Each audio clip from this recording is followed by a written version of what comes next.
I'm delighted to be with you here again. It's Mensah Oteh, and I want to talk to you about a very simple but also very profound way of finding financial freedom, finding true wealth, and becoming as rich as you want to be.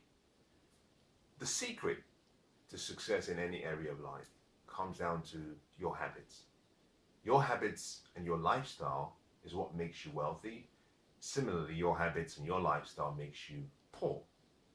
And so to change your life, to change the future, you simply have to change your habits. Now, there are 4 habits that the wealthy have that we must all learn from and must become really good at and have it in such a way that they're a strong part of who we are on a daily basis. And I want to talk about 4 of those. I'll make it very brief, but I'll also make it quick. Now, the first habit is the habit of continuous learning. All wealthy people, all successful people believe in the importance of continuous learning. You see, who you are today, you will always remain like that, except you grow. You see, your future will demand more from you. And successful people and wealthy people understand this. So every day, they make a daily decision to invest in their knowledge, to invest in their understanding, to invest in their future. And this simply means that every day you should have a time slot allocated for continuous learning. You want to read a book, you want to listen to an audio program, perhaps like you're doing just now. You want to listen to a video, perhaps like you're doing just now, depending on how you're listening. Perhaps you want to spend some time with a mentor. You want to spend some time investing in yourself. In some cases, you might even want to spend some time in solitude. But the key thing is continuous learning. You have to learn every day. You have to dedicate a few hours. Now, my recommendation is always this. Between 5 and 10% of your time every day should be invested in your personal development, in your mind, to improve yourself, to get you more successful, happier, wealthier, more prosperous, more significant in whatever area of life you find yourself. So it's important you begin with continuous learning. And it has to be a consistent process. You have to become a student.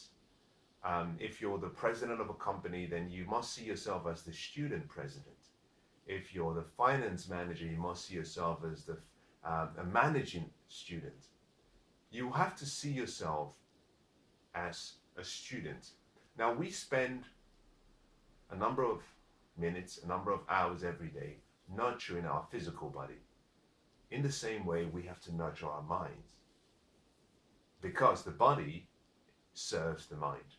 And if the mind is not properly fed and enriched, the mind will almost always cause the body to act in a way that doesn't serve the greater good of you. Now, the second habit that you have to discover, and you must deliberately discipline yourself to work with, is the habit of dedicating some time. And this could be, you can choose how you spend this time. It's entirely up to you. It's entirely up to you. But you must dedicate some time to trying to find ways to add value to other people, to solve problems. See, the key to your greater future is hidden in how people perceive you and if people like you. You do that by solving problems. You do that by looking out for opportunities and options whereby you can show the greatness in you, where you can solve problems for people and add value. The more value you create for people, the wealthier you become. It's really that simple.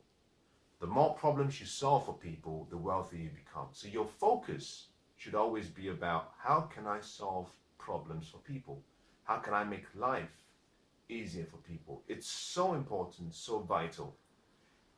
The more you start to channel your energy and your thoughts to other people, and you take it away from yourself, there's a level of peace that comes into your heart. That peace is not something you can buy for.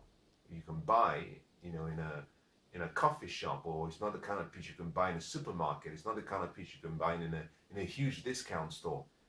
the peace of mind is something that is beautiful. So you must make a deliberate decision on how you spend your time. Now, let's talk about a different habit of the successful. And that habit is the habits of compulsive saving and investing. Now, I've put the word saving in there, but I should clarify that I'm not talking about saving for the long term. I'm talking about passively saving. By passively saving, I'm referring to perhaps saving for maybe 6, 7 months, 12 months at the max, before you move from where you are to a different investment opportunity. You do not want to save for the long term. It takes no extra effort to save than it does to invest. However, one of them, which is investing, applies the principle of compounding. So it multiplies your money. Adding, on the other hand, simply, or rather saving simply adds what you have. It's a very slow way of multiplying your wealth. So to increase your wealth, become really good at investing. You have to become obsessive. I use the word obsessive to say you have to become almost so focused, so consumed with investing, because that is how the wealthy create wealth. They're always looking for ways and places to invest to increase their net worth, to increase their wealth worth. Now, I hope that's been quite useful to you. I'm going to stop at number 3 because I promised I was going to try and keep this to a bare minimum. But if you can apply those 3 principles in your life, what you find is that your life will take on a whole different meaning.